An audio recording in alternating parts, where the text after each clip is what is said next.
The views, opinions, and content provided by our host and guests are just that, opinions and views that are not intended to malign any group, religion, business, individual, or thing. That said, please know that many of the stories shared and topics we discuss on this podcast contain disturbing or emotional content, which may be triggering. As I mentioned on my social media accounts, I basically come with a triggering content warning, but with lots of love and compassion. This podcast is conducted in a long-form interview style with the hope of capturing some of the deeper considerations and details around survivors' stories. We also hope to help those on the outside who are caring about survivors in a group of high demand, high control, by sharing their perspective and struggles, and also expert voices intended to help us unpack some of the complicated considerations around topics related to cults.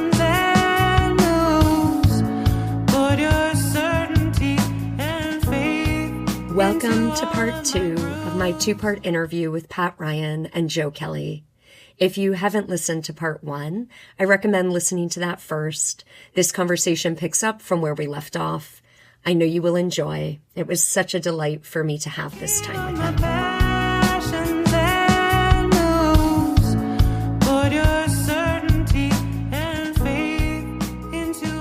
Because while involved with Swamiji, I remember sitting in the prayer room, chanting this beautiful chant, being carried away on the dulcet tones of that chant.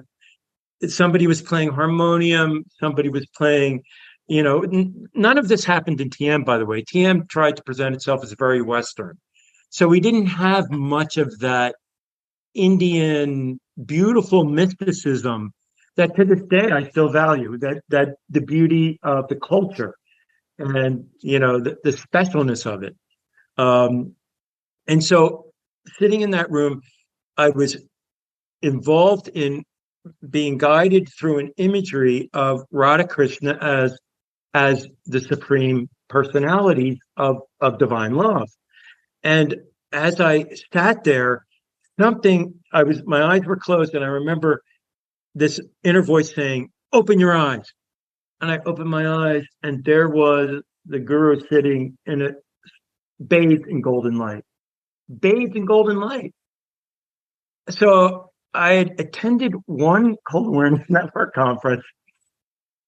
I was seeing my guru bathed in golden light. I thought that this was the challenge being offered me.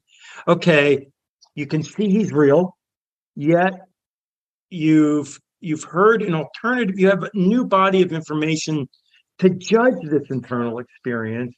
What are you going to do with that, Joe? How are you going to manage that? And so that moment was when I started to slowly back away. I used a little more objectivity in judging the environment around me. So I was living in an ashram, and I was kind of unhappy with the management of the ashram. Some of the people that had been put in charge of that ashram were not living up to the standards that I considered godly, harmonious, loving. And I had to look at that.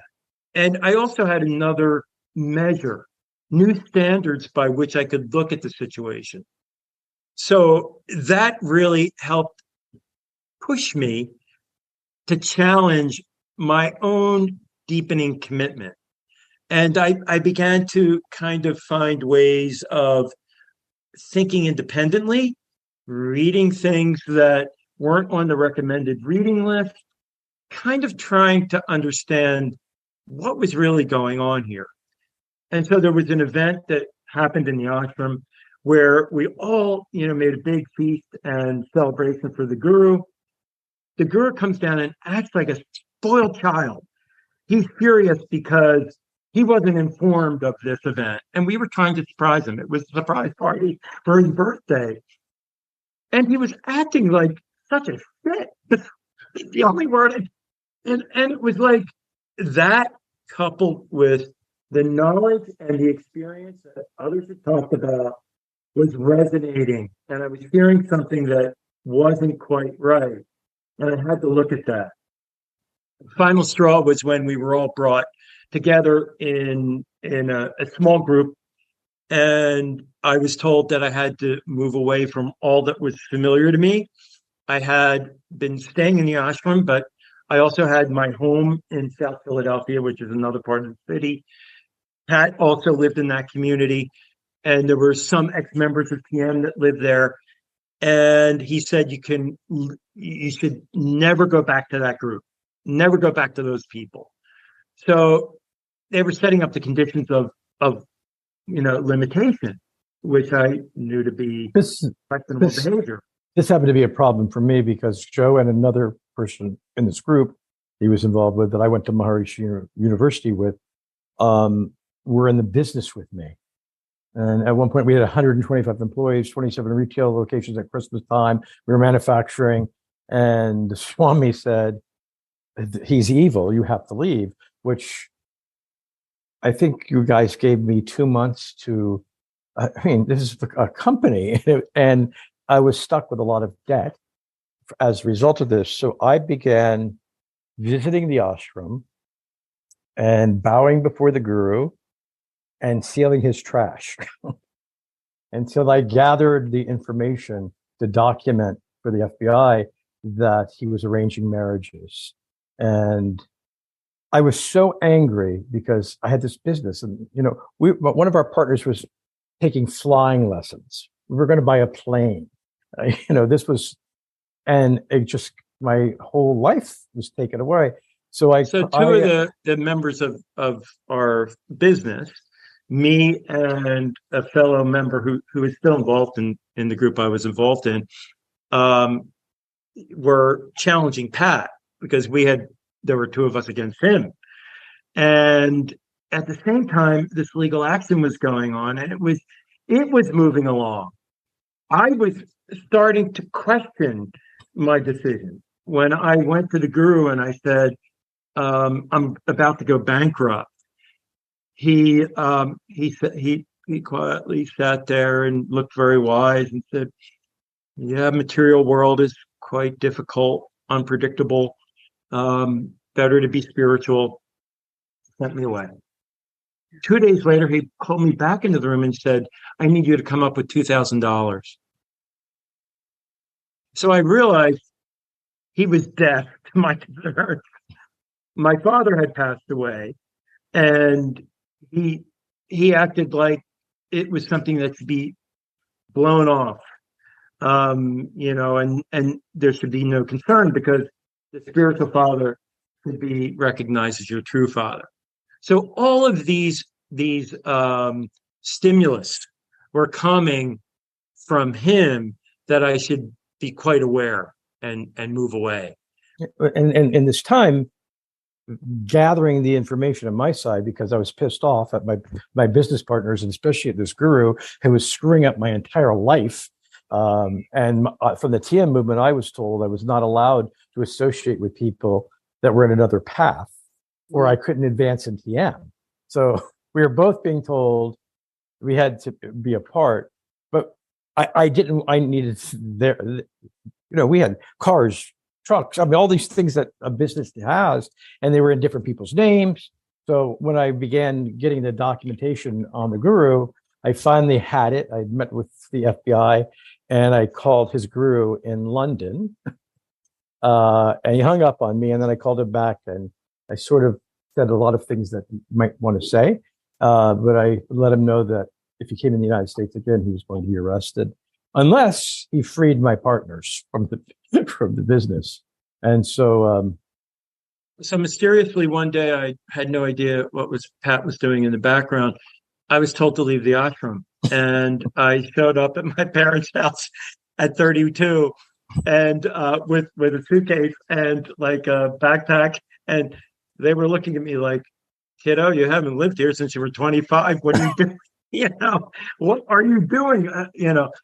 So about 3 weeks later, I moved back to my home, disregarded the guru's concern, and that was kind of my first break from being involved deeply with the group. And soon after that, I attended as a free man, as a free person, my first Cult Awareness Network conference in Portland, Oregon. And it was there that I got to meet and really communicate with, those individuals whom I had learned to respect because they were the expert witnesses, and my therapist, Dr. Margaret Singer, Jolly West, Richard Offsey, these were all names in the counter cult world, if you will. And they were more than that. I mean, Margaret Singer was Patty Hearst's attorney. I mean, specialist during her trial. She was one of her psychologists. So she went way back, and was really kind and thoughtful and measured in her suggestions as to what one should do. It wasn't like she was trying to hit me over the head with any of these ideas about how to look at the experience and how you might look at it differently. It was all very patiently offered. And I think that approach is really something that Pat, myself, and others in the field who really abide by, gaining empathy with our loved ones becomes the single most important strategy. But here was, she was considered the foremost in the field, and she had to interview prisoners coming back from the Korean War and the Vietnam War who had been prisoners of war. And yet she was teaching me that being empathetic and kind and thoughtful and listening is where your strength lies. It's not in making the ex-member the designated patient and putting them in the corner and saying, here's what we've learned, look at it. That kind of approach we found to be largely counterproductive.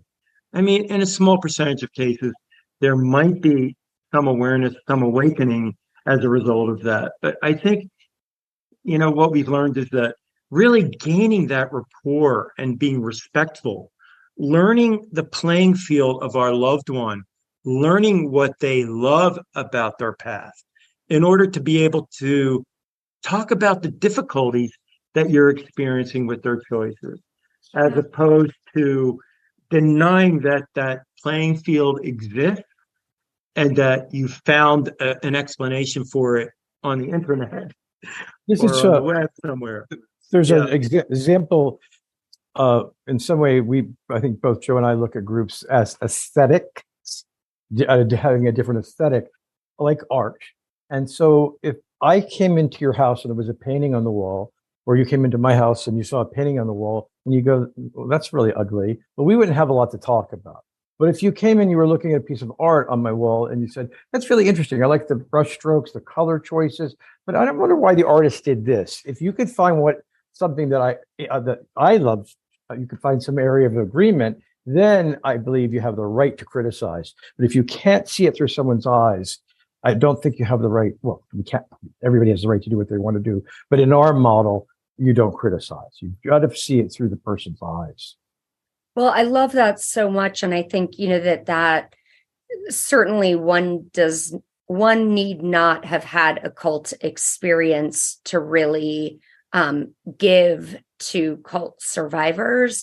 Absolutely. But I think that there is, for those of us that do have that background, there's something I know for myself that just feels so innate in terms of kind of uniting with and having compassion and understanding around all the elements, because I was there, I get it, and I get it fully, so there is something about kind of that, I think, lack of judgment that one is so scared about when they're the individual coming out. And certainly that every, one who is coming out kind of has a radar for, right? Because there's already so Absolutely. much shame if you've even opened to imagining that what you were doing was not what you really thought. What you've described is so deeply true to me. I mean, even, I have many friends who I love dearly who have never had any of this experience. And there's a bit of, looking at me when I talk about my experience, like I have antennae. So I mean, we are the aliens to some extent, and it's a unique experience that comes from both, what our goals were, which were really high goals. I mean, we want to be better people. And, the path seemed at the time to provide those goals. And yet we've had to reflect on where they led us. And so we come with a knowledge base that's unique to our own experience. Well, the other thing that I'm really noting in both your stories, probably because you were exposed to very specific people, but, as you speak about Margaret Singer as well, and how kind of the way she worked with you both, that it wasn't this, telling, sort of, again, the more authoritative figure over. Exactly. But the way that she worked with you, what kept occurring to me as I was hearing it was, that sounds like the true entry into the cusp of what we now call trauma-informed. Mm-hmm. Yes. Yeah. That's like fascinating. That real respect around the individual, where they're coming from, and the knowledge that there is not one prescription for all. Things really need to be tailored and understood according to the individual and their needs. Yeah. And so look, that detangling of the effects of trauma in each individual's life may manifest. You may have a hot zone, in one area at one point, and it may change over time. And as you begin to realize more of the impact that trauma has had on you. Interesting. There's also a shift. Yeah. There's a shift that took place when we're talking in the late 80s. Jolly West, who was another person who treated the prisoners of war who came from Korea, he was the youngest person, head of the neuropsych unit at UCLA. He did a lot of interesting research, and I had found out that he had actually funded some TM research. And I called him up. I was asking him, why did you, help fund this research? He said, because it's research. And as a scientist, I want to know.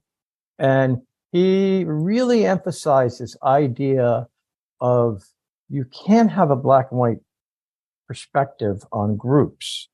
And I would look at myself, because if I thought my group experience was all bad, then that means math, chemistry, art, literature, dance, philosophy are all wrong, because I learned all of that there. And there's other things that I learned. Maybe I could have learned them without going through this path that I took, but it's still reality. These are things that you learn. And so we shifted mostly not being cult fighters, but trying to help individuals. Yeah. And when you're fighting a cult, and I'm not saying there's anything wrong with doing that for some people. You may need to. You may need to, but people will. Because there are some really vicious individuals out there that need to be challenged directly, legally. And we've had that experience as well. Yeah, but when you're challenging people or a group and you're public about it. I was on the Today Show, all kinds of TV against at one time. And so the Maharishi labeled me like the chief demon of the universe. So people would not talk to me coming from TM. As years went on and I was no longer fighting in that same way, and also I matured and saw that there was some benefit for some people some of the time, and came up with a model that groups change from time to time and place to place, and people change from time to time and place to place. And what we look at is the interaction of an individual at a place of their life with a group at a certain place in its life cycle. And that intersection can, but not necessarily does, can create a cultic dynamic. And so when people are a lot more willing to talk to us, because we're not out, on national TV saying this group is wrong or this is right. We're looking at a little bit more nuanced view of group experience. And I think that one of the mistakes that families make is they read the things on the internet and then they want to give those to their loved one. And any group that has any sophistication at all knows what's on the internet and has prepared their disciples for that kind of information. And you're revealing your hand. You're telling your loved one, I'm reading negative things, rather than trying to join with what people can agree on. And I think that fundamentally these things separate people. And you to facilitate change, you need to have a relationship with someone. And if your focus is only on the negativity, you have a lot more difficulty. Yeah. Yeah. Beautifully said. So I'm very curious. Well, one, I'd like to hear kind of how you actually enter into this field, but also I'm very curious about your emergence into this field at the time, because the tactics were so different back then, if you don't mind sharing a little bit about that. Sure. Yeah, we came into the field when there were still the programmers. Mostly So programmers. we attended meetings in the very beginning of our affiliation with the cultic field with individuals who were kidnapping the programming individuals off the street. And I had a personal experience with such a situation. There was an individual who's no longer living, but she was an old style deprogrammer who had been brought into the field with a guy who is infamous by the name of Ted Patrick. His story has been written, and she worked with him, and many times would use his style of capturing someone, taking him to an isolated shack or hotel or retreat somewhere in order that the family would have an opportunity to talk to him. That said, when parents first encountered the cultic phenomenon, some of the groups that we look at today had very extreme techniques for separating their loved ones from their families. And they have also learned, as Pat said, looking at the group at this time and place is quite different than looking at that group in the 1970s when all of this was going on and the craziness of, the only way to get your loved one out is to actually capture them and keep them away from that influence for a period of anywhere from 5 to 14 days. There was kind of a formula. And you had security teams keeping the group away. The group would show up, and the group would try to pull them out. I mean, physically pull them out of the family's grip. And this created trauma in people. You can just imagine the traumas that were created in that environment in both the member who may have agreed that they were in a cultic group and those who went back to the group and were, talking about just how awful their families were. So this dynamic was still alive when we first got involved. And we're talking about 1989, 1990. So this was still happening. Fortunately, my mentor refused to operate under those circumstances. But it was one instance of this woman who I'm speaking of, who didn't tell me that the individual was being held against their will, and invited me to come as an ex-member and speak to this individual who they thought I might, because of my approach, might have some effect on their involvement. So I get there, and I wasn't quite sure what was going on. It was dusk. I had driven from Philadelphia to the Pocono Mountains. I go into the home. It was kind of a nice, rambling Victorian. The family seemed set, and they said, he's upstairs in the bedroom. See what you can do. So I walk upstairs. I knew very little of the background of the group, but a bit. Because there wasn't that much about it. It was a small self-styled group, outgrowth of Jehovah's Witnesses, and a Bible study group that was a very conservative Christian group. So it was really amalgam, a mixed, a syncretistic group that we saw a lot of in that era and still exists to this day. So I get up to the room as the sun is setting, and I'm sitting in one chair and he's sitting across from me. And I said, "How are you? How are you doing? What's going on?" And he said, "Joe, my parents may be right and my parents may be wrong, but what happened to me in the process of bringing me here is something I can never forgive." He said, "I was picked up at gunpoint from my place of work and thrown into a van by two thugs and driven to this place. And I said, I am so sorry. Let's talk to your family now. So I went downstairs and I said, I can no longer be a part of this. And at that point, the mother threw herself on the floor and started to roll around like in horror. But this guy, I think he realized that there was problems in the group, but he wasn't going to admit it to his family. So I said, I'm willing to drive. He lived in Philadelphia. So I said, I'm willing to put him in my car and take him home. And the whole way back, he spilled his guts. And he really did not want to be a member of this strange cultic group that was based on Michael Jackson and Jehovah's Witnesses. It was just, I can't even describe what their ultimate belief was and what their goals were, but it cornucopia of interesting. There you go. I love it. The cornucopia of interesting was what the group was about. And I dropped him off at his front door, and he looked at me and he said, "Thank you." And I was just dumbfounded and heartbroken that he had been through what he had been through. And at that time, it wasn't clear what help could be offered to him. But fortunately, I gave him my number and we continued to communicate. And I would run into him in Center City, Philly, with his wife, who was out of the group, and his baby, who was born into the group, who was now a year and a half old.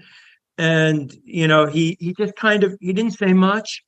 You could tell the trauma was still very real for him, what he had been through.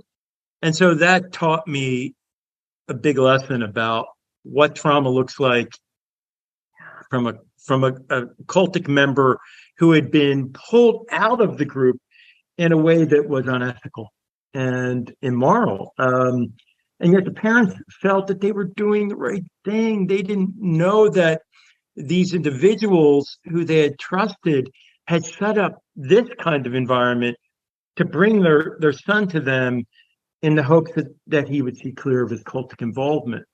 So they didn't know that the thugs were going to pick him up at gunpoint, because in the past, people would be brought to these isolated places under false pretenses, but there was never a weapon.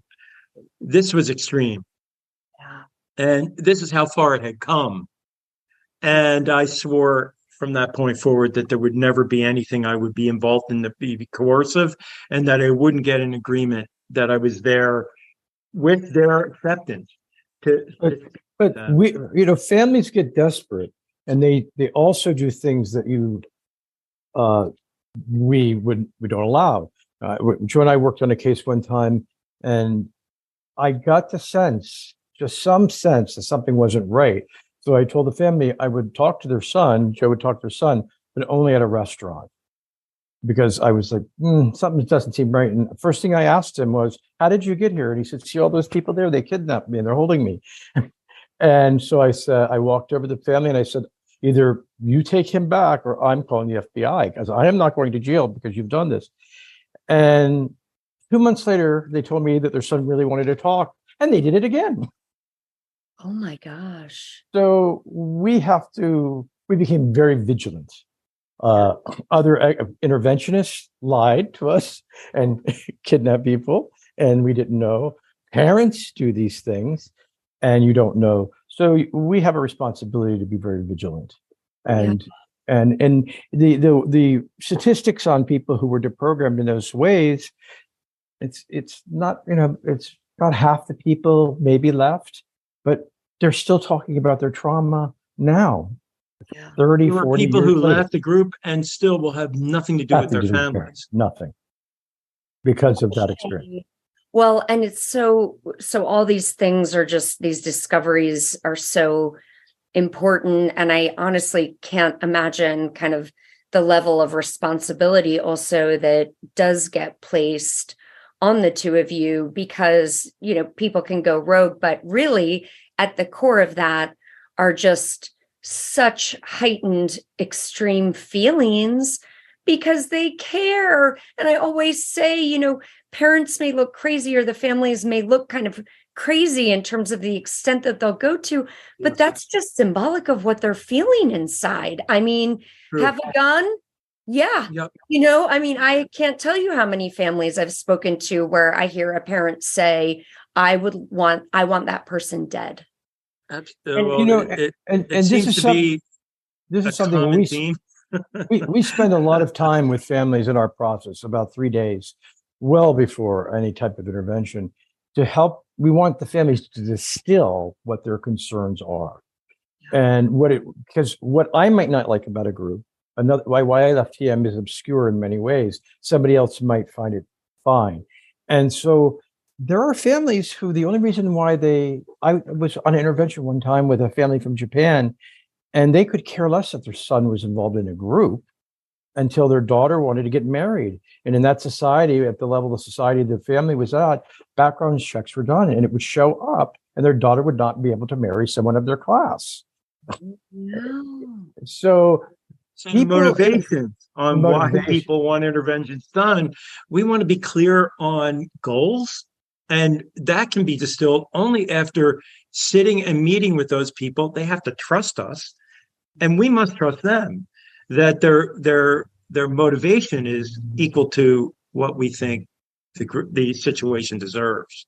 And so it really takes understanding one another and understanding communication. And what we hope to see, we want to see improved communication before we even begin our process, because without that, dialogue can't begin. Who wants to talk to somebody who you've been nothing but antagonistic to in the last year? So that antagonism has to dissipate in some way as best as is possible, knowing that there are going to be manipulators who won't allow for that antagonism to dissipate. You have to sometimes, the family must be the stronger and stand up to that difficulty in order for the conversation to begin.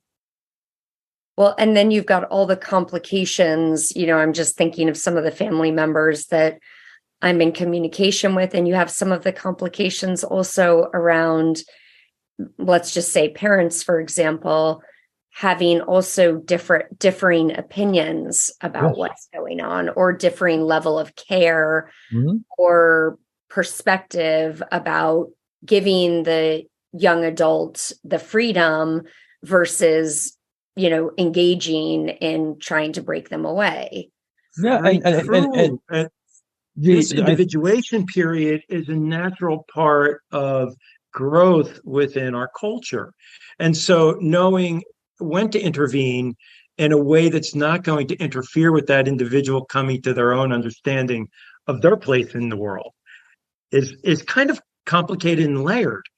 So as you raise that point, I think it's important for families to recognize where the individuation is taking place, because there are some families where they've been very close and it's been a good thing. It's been a nurturing environment. We're not saying it's their fault, but we're saying that the group can use that closeness as a wedge to keep that individual away from the family. And some individuals, there's a concept called radical departures.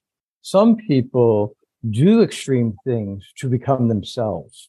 So when people grow up in very tight communities, religious communities, maybe they're in Brooklyn, that it's very tight and the person can't be themselves. Maybe they're a lesbian. The groups are so powerful politically that their children would be taken away from them. Sometimes those individuals do very radical things. They maybe go to India and become, some kind of servant to a guru, and then come out of that to be themselves. So these radical departures can be used by some individuals, consciously or unconsciously, to get out of the life that they had that is not allowing them individual freedom. And these are things that we have to, again, work with families to distill. I remember a case in Saudi Arabia and another one in Lebanon. And the family, I said, well, we have to sit and plan and talk. And I was like concerned, like, why would your daughter want to talk to me? How could we make that happen? And they said, well, she has no rights. I said, what do you mean she has no rights? She said, she has to do what I tell her to do. I said, well, what about the law? No, women have no rights. They have to do what I tell them to do. And I thought to myself, it's probably, in my worldview, maybe it's better that they're in a group that's slightly abusive than being in a country where they can't do anything. They have no rights. So we spend a fair amount of time trying to distill the truth. What is the truth of why someone's concerned? And it can be they just don't, it's bad optics for the family. It can be very legitimate, and most times it is. And it can be that somebody's worried about someone's soul. Whatever it is for that family, why they think intervention is interfering with someone's life without their permission. So if you're going to interfere with someone's life without their permission, you better have good reasons. And you have to ring true. So it can't be my reasons what I find wrong, or Joe's reasons what he finds offensive about a group. It has to be some journalist who did an investigative article. It has to be something that rings true to your family at this point in time, and your loved one at this point in time in relationship to your family. So this becomes an important dynamic, and that's why we always work with a mental health professional, many times a family therapist, in order to help figure out if we can all get on the same page in order to work toward a common goal. There isn't just an assumption that because someone's in a group that they're harmed, because that's just not the case. There are certain groups that are just horrendous. The one that we just had, Lawrence Ray, it's a horrendous thing that people did. So there's no question in my mind. But a lot of he's in jail. Yeah. He's in the place he belonged. The kind of abuse that those young people suffered, no one should have to go through. And so the perpetrators are there, and we recognize that. But then there's all gradations of commitment to various movements that we have to consider when we're evaluating your loved one's involvement. And so we just don't want to take one article that you've read online and use that as a standard to measure where your loved one is. Yeah. So do you mind describing a little bit kind of what the process looks like? Because I feel like we're kind of getting into that, where there's maybe a whole process with the family of days of kind of discussion and discovery, and possibly other team members coming in. Can you walk me through? Sure. Obviously, there's probably not typical, but there's elements. There is a process. There is a process that we use, that we've developed over the years, that is a bit different than maybe other people may approach. Science research, social science is not perfect research, but Dr. Langoni and his research indicates that about 90% of people who join groups will leave them, and they'll leave them on their own. It's just a matter of when. And so we don't know, we don't have great predictors if it's after a week or 50 years, but we know people leave. And can we create a safe environment for them to come out too? So someplace there's an easy glide path to come out too. Because if you have conflict with your group inside yourself, and you have a family who's your enemy, you don't have to feel the feelings. But if we can remove this enemy who's no longer fighting in the same way because they're knowing what statistically their loved one is probably going to leave, it changes things. So we will first, and give families, look, most people will leave. And people, just because someone's involved in something doesn't mean it's harmful for them. Even some of the large groups, there's some benefits some people get. But the first thing we ask families to do is to fill out our intake, which is extensive. It takes people often days to do this. And we really request each member of the family to also fill it out so we can compare stories. Mom says, dad says, son has never used drugs. Sister says he was in jail for using drugs. We want to understand the picture. So the first step is to have them fill this out. And we don't give them negative information about a group. We want to know what their concerns are. So it's not my agenda of what's wrong. It's what the family's agenda is. So in these initial phases, we just want to know how do they see this? The next step is we talk to them with an initial evaluation. We chat, sort of go through what our process is. And the next step would be to have a psychiatrist review all the documentation that the family has provided us. And so a psychiatrist cannot do an assessment, or nor a mental health professional can't do an assessment without actually seeing a patient, but they can review and say, these are things that areas of concern. And we're primarily looking for, is there something organic? Is there a wiring issue? And so in the past couple of years, there's been a number of QAnon cases, and then we find, well, I'm thinking of 2 cases that people end up in hospitals. So there was some underlying wiring or biological basis. And so we want to clear that out. And then we want to have, from a psychological point of view, look at dynamics, sort of motivations, those types of things. And so a therapist works with us reviewing. If we've sort of gone through those 2 hurdles, we then go on to a 1-day assessment, which is 8 hours of sitting with the family. And we have a pretty formal process that we want to go through. And we're interviewing each member of the family individually. A therapist is there with us. The therapist, we begins with the therapist and it ends with the therapist without our interaction. And we identify what we think are the issues that may need to be solved in the therapy room, not with us. It's just not appropriate. And so we often then hand our clients over to therapists to work through those issues that may be obstacles. If we get the next step, and what we find in this next step is more and more people, when you create a safe place for them to come out to, when you have a relationship with someone that you can talk to them, because we've maybe done some coaching, that it's easier for them to leave. I think the group experience is, I'm elated, I'm happy, it's the most best thing in life. I'm miserable, I don't like this, I'm bored. It's hard, it's not, it's great, it's wonderful. And it's up and down, up and down. So the analogy I would use, if I was wanting to tell my sisters there's something wrong with Catholicism, I wouldn't do it in December, because my sisters would be thinking about Christmas gifts, Christmas dinner, all of the kinds of things. The 20th of December, to January, when their credit card bills came due, better time, because the charge, the excitement is there. So the group has also its these life cycles. And so we want to be able to teach the family what the life cycle of that particular group is, when it's its holidays. So fascinating. I've never heard anybody acknowledge that or refer to it. And it's really interesting to me because, well, just simply put, there are a couple of parents who I communicate with who have adult children in the group that I was a member of, because it's currently functioning. And it's very interesting that you've acknowledged that, because I think about that because I have a sense of what they're doing at what time. Or maybe I'm getting a pulse on other things. Maybe people are sending me stuff, like they just recently did kind of a campaign, reach out to potentially, get old people back or new people in or what have you. So all of those nuances really can matter.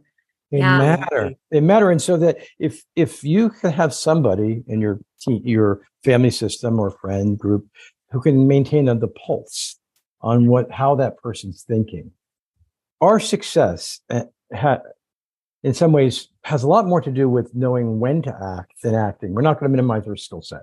In the old days, it would be you put on your Superman cape, or with a big D for deprogrammer, and you'd rush in and do what you could to help bring the family together with the loved one by sharing a whole lot of information, maybe inappropriately at the wrong time.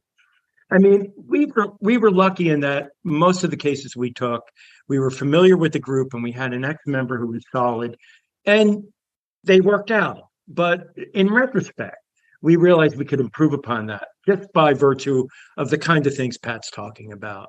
So knowing No, knowing how what's going on in the person's head is so important, and figuring out who in the family system is the appropriate person to reach them.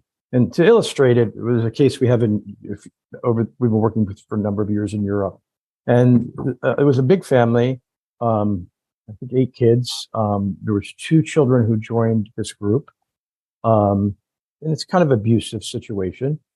Not the worst, but probably I wouldn't want my son or daughter involved.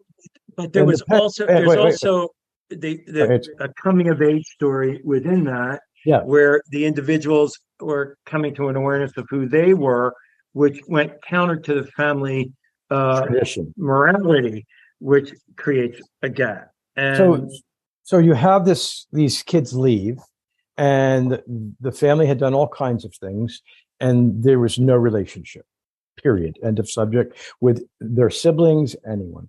And they had really spent huge amounts of time and money on private investigators and all these kinds of things.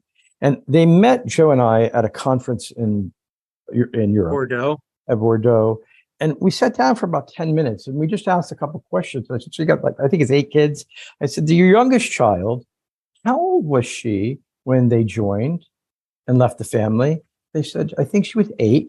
I said, so what possible conflict would you have with your 8-year-old sister when you're 20 years old? I can see where you'd have conflict with your 19-year-old brother or sister, or a 16-year-old brother or sister, but the 8-year-old? So I said, why don't we just have the 8-year-old text them?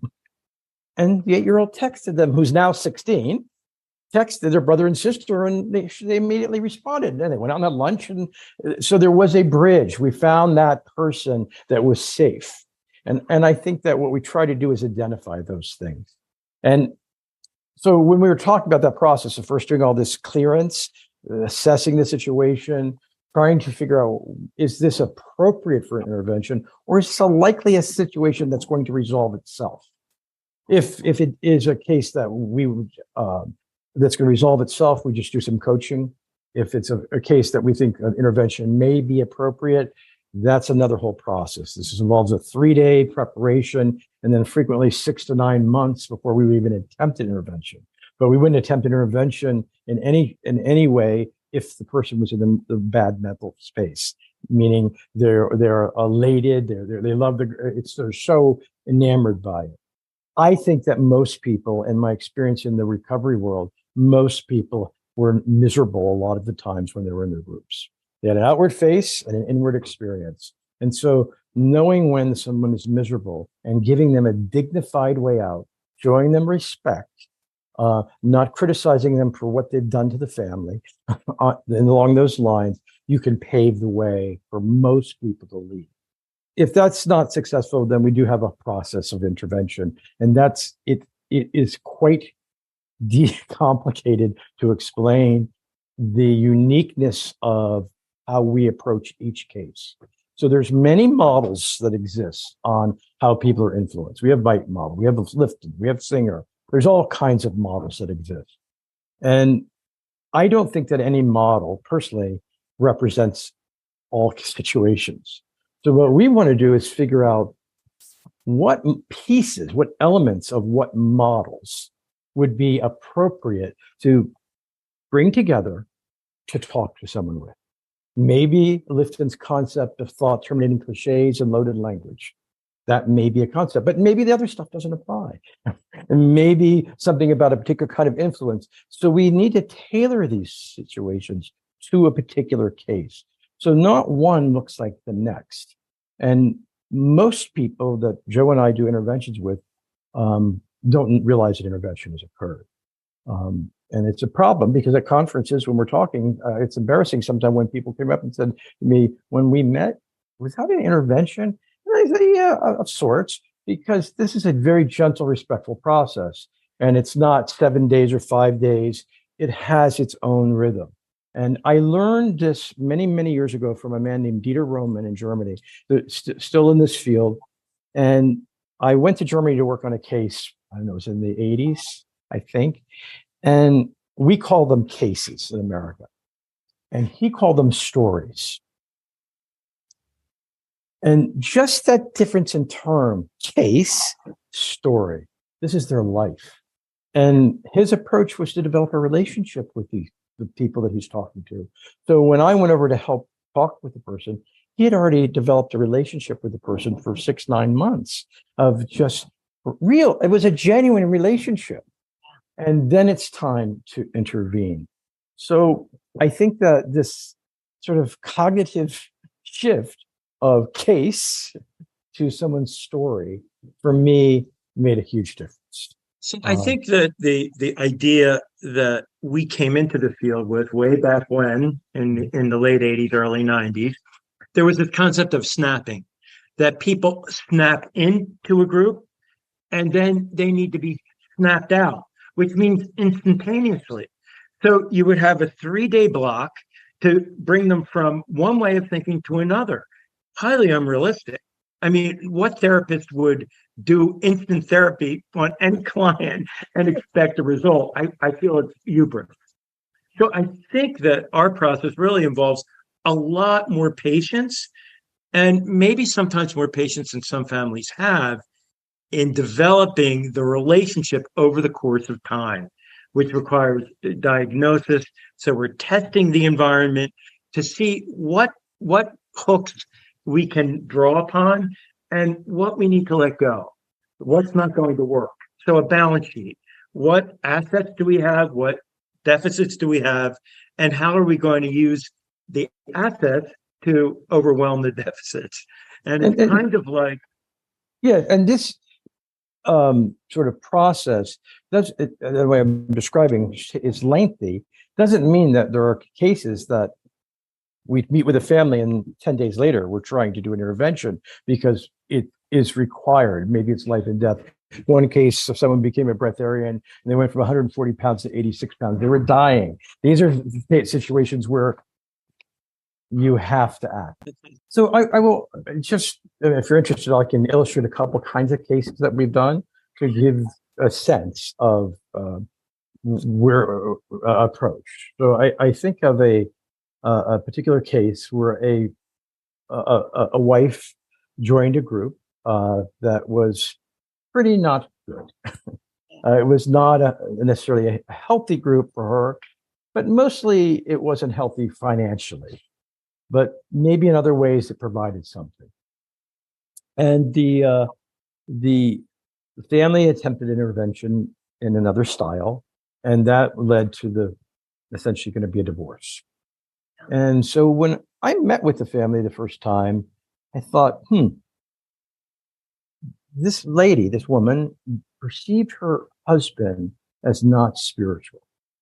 He happened to be Catholic, but she saw him as sort of a rigid, go to church on Sunday, go to Christmas, do that kind of person, but not really spiritual. And she was a very spiritual type person. So I thought we probably needed to change the perception of her husband. So I introduced him to a friend and a colleague who's an English Benedictine monk at a monastery in Washington, D.C. And so once a month, he would go to the monastery to just sit with the priest for counseling, confession, whatever he did. And his wife was very curious about, who is this monk? Why do you go visit a monk? And he said, well, this is, he's my spiritual advisor. And so for almost a year, once a month, he would go. And she was so curious about who this monk was, why her husband would do that. So we went down to the monastery and we made some recommendations of how the monk might take this person for a tour through the monastery. The beautiful monastery with books from the 6th century and an entire library of Eastern philosophy. I mean, it's a fascinating place. And so the time came when the wife went with the husband. He went in to have his confession with the monk. And then the monk came out and showed her the car and said, would you like a tour of the monastery? And he took her for a tour of the monastery. And he's a great guy, very down to earth, great homilist. And when she saw that he read Eastern philosophy, he read all kinds of things, and he was fluent in different ideas, she really liked him. And she couldn't believe that her husband had reached out to someone like that.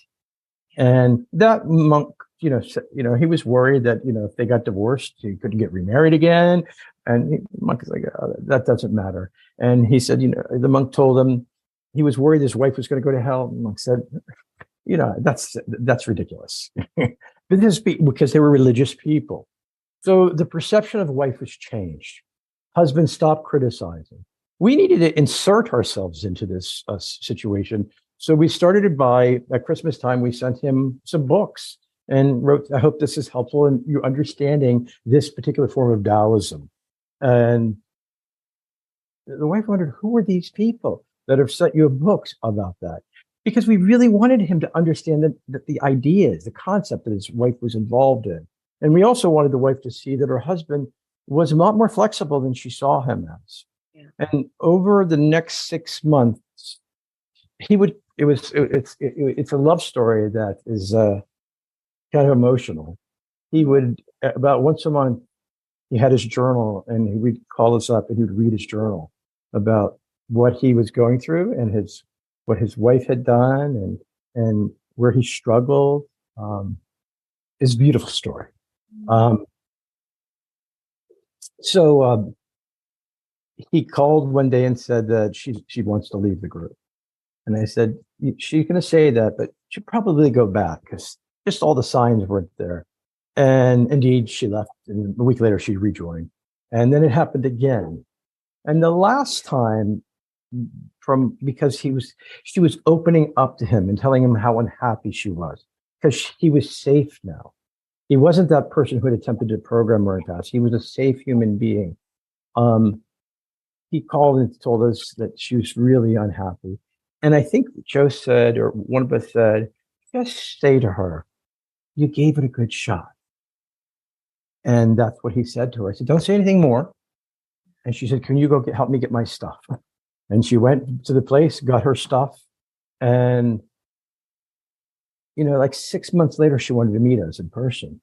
And she said, we came to visit her early on, they would have been divorced and she would never have spoken with us. But I don't know if you mentioned that she had been through a previous attempted intervention. Yeah. So she didn't want to see anything that looked even remotely like the intervention she had been through because she rejected that out of hand. But the process of her husband making every effort to love his wife was what really drew her back to him, even amidst her own spiritual search, independent of what he thought was right. He was able to love her through that. And I think for many of our clients, that's the key, that love and concern remains, even if they seem to be going down a path that we aren't in agreement with at that moment. In order to influence that decision, we need to show that kindness because ultimately that core will appeal to the other person as opposed to the critic.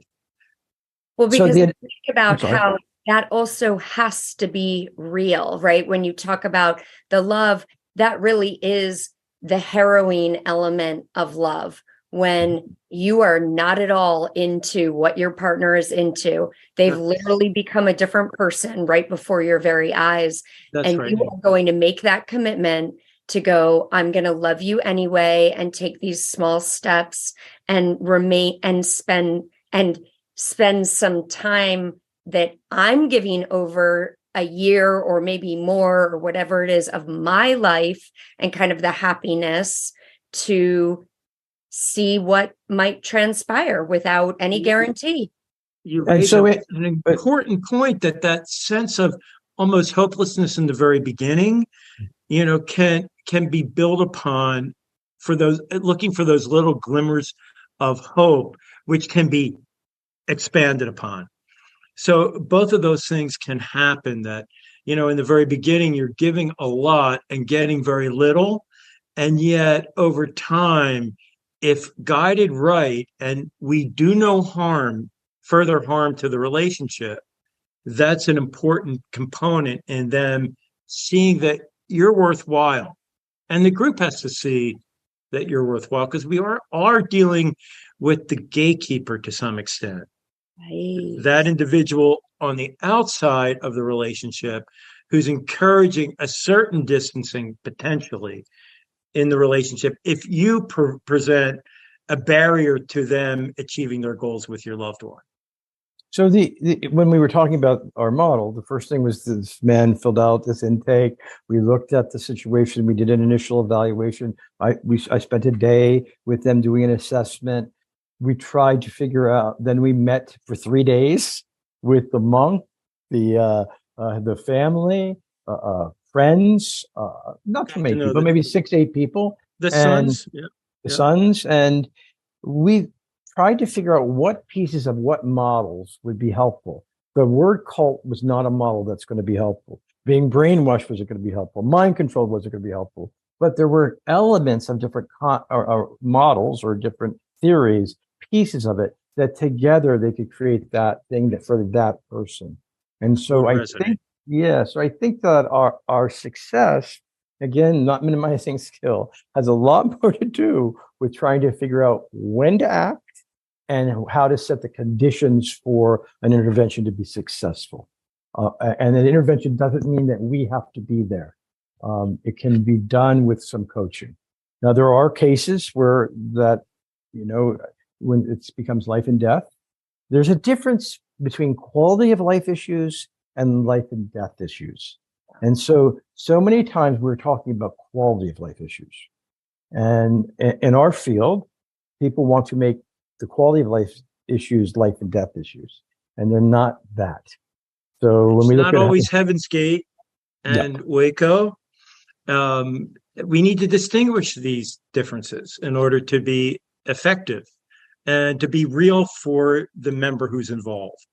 If you immediately place Waco standards on a group that isn't Waco, you lose them. They can't relate to that, and they think you're mad. So it's just being very sensitive to your potential client and knowing what research tells us that most people leave.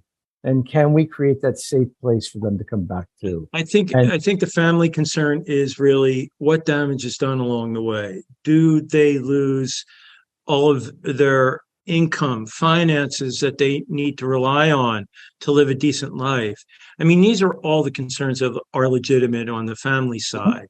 That, they may leave in 10 years, but they'll have no assets. They'll have nothing to live off of. And we may not be here. So there is a sense of urgency among certain families that they need to take a look at.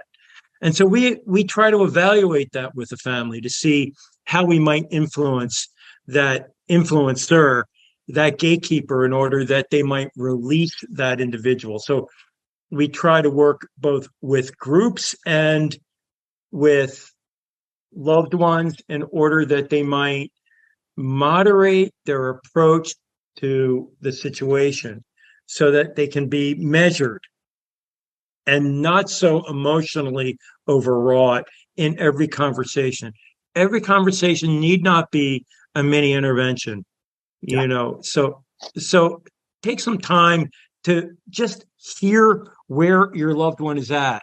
And it might be painful because if it's all group coming back at you, it's where they're at. And yet you need to know that information in order to sometimes affect change. Knowing where they're at can be helpful in making a decision on when to intervene. Also, there's a couple things that are in some way humorous in some ways. I remember working with a family with Joe and trying to help them prepare for potential intervention with their son. The mom was in a group, had been in the group, and the son was in the group. And it was like the third day of this preparation. I was tired. These long days. And I just sort of needed to chill for a second. So I started telling a story, something about my sister, and just to clear out my head. And it meant nothing. It had no connection. I didn't do it for any reason. And the next day, the mom said to me, who had been in the group, "You're brilliant.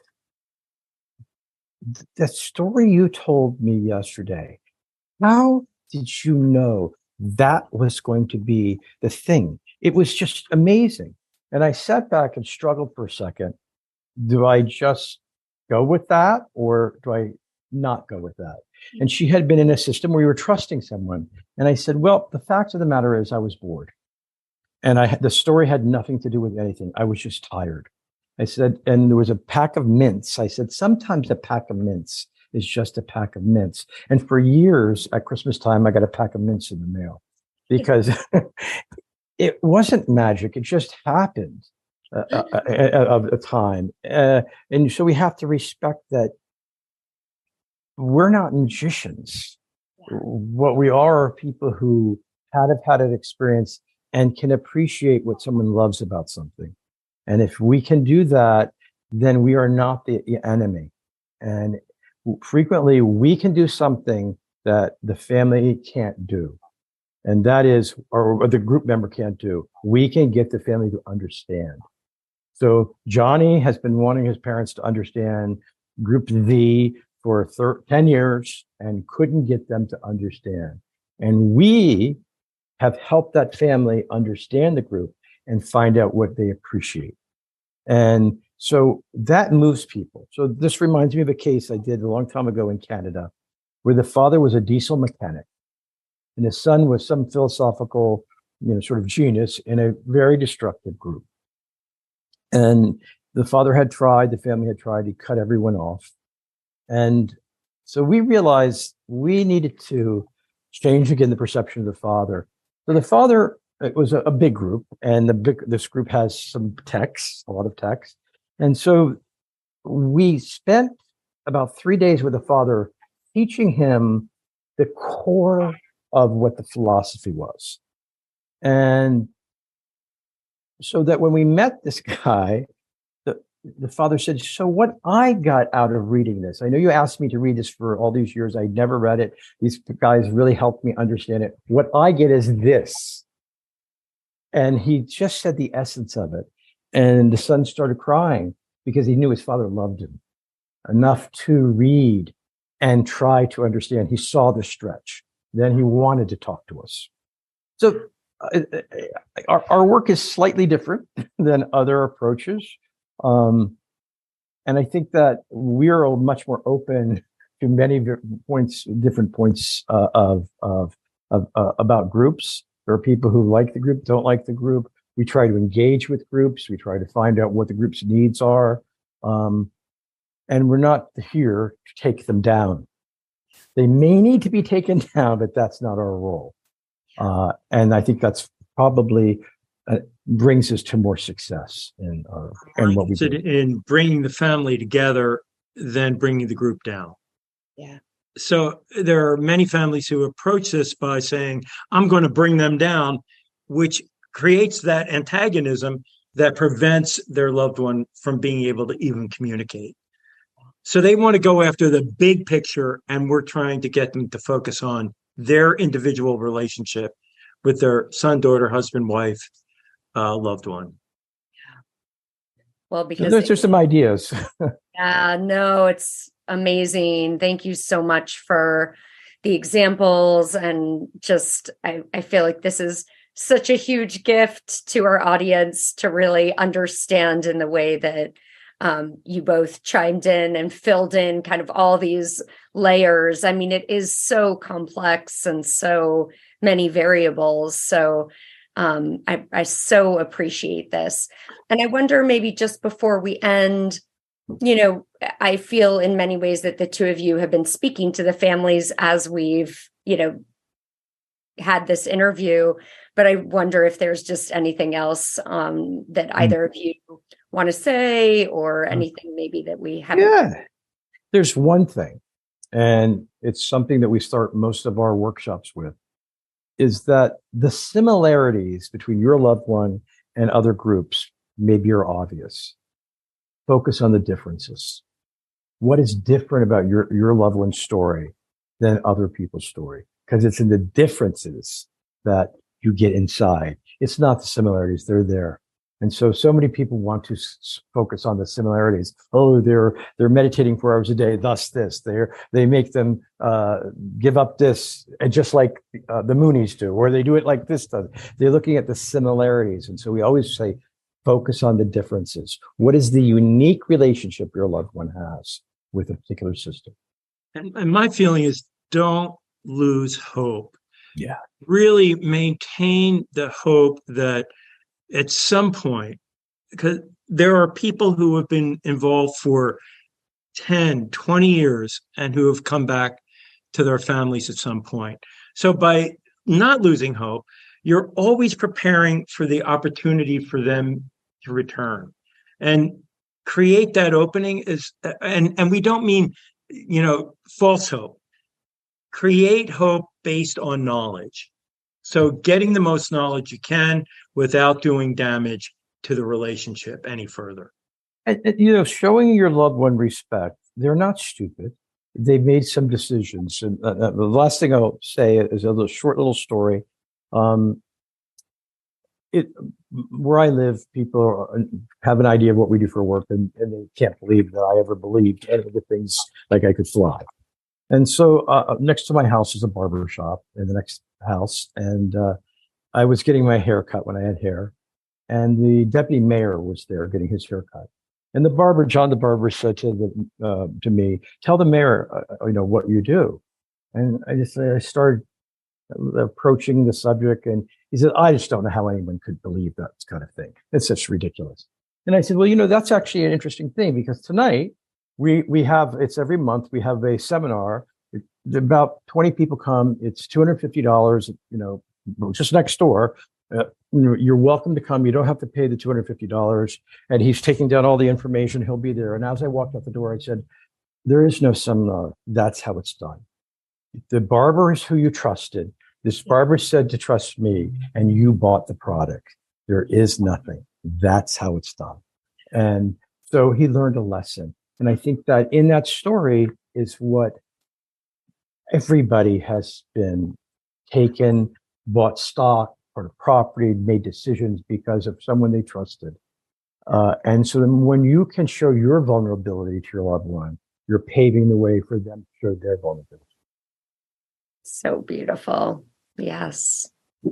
Thank you both You're so welcome. much. It's really, really lovely to spend this time with you both and experience the stories and information. Thank you. You're welcome. You're very welcome, Jennifer. And hopefully we'll see you in person at some point in the near future. We so hope that you enjoyed this episode. These podcasts were edited by Nathan Lemke. If you'd like to work with him, please reach out to me and I will put him in touch with you. And please stay tuned for part of Leaving the Cult, the season 2 song written by Jaya Suri. And for all things related to Jaya, her music, ways that you can support her, check out the show notes.